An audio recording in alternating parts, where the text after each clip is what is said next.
Today I'm going to be showing you guys how to fold paper. So here is a tried and true method that I've developed over a very long time, and I'm going to show you guys how I fold paper. So let me first go through the materials we need. So first material we're going to need is a piece of paper. The type of paper I have here is isometric graph paper, as you can see, but you really can use any type of graph paper. I would recommend isometric graph paper, and if you don't have graph paper you can just use a normal piece of paper. Okay. Our next material is a clipboard.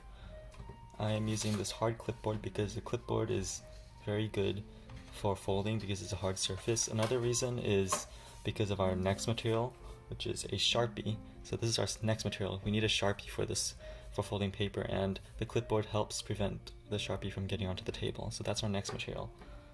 After that, our next material is a fork. You can use 3-pronged or 4-pronged, but don't go with 5-pronged forks because they don't work. Next, we're going to take a small bowl. So I just have a small white ceramic bowl. And lastly, a cup of water, a small glass of water. The type of water I have here is reverse osmosis filtered water, but you can use tap water if you don't have filtered water on hand.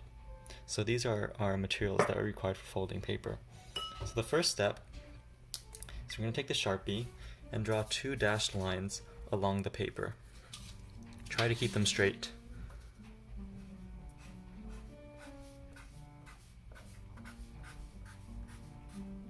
That is the first dashed line. Next one.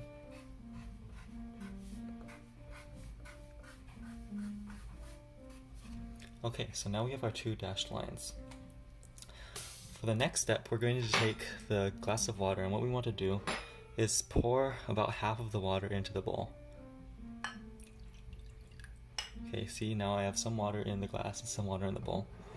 Now we can get rid of the glass, we don't need it for the rest of the process. Okay, so now you're going to take the fork and you're going to dip it in the water. Once it's nice and wet, you're going to take the prongs and dot them along the edge in between the 2 dashed lines.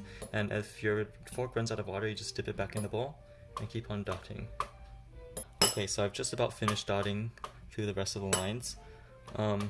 Now, that is basically it. The last step is just going to take the edge of the paper, okay, and you're going to take your hand, your left hand or your right hand, it doesn't matter. I'm going to use my right hand, and you're going to press down.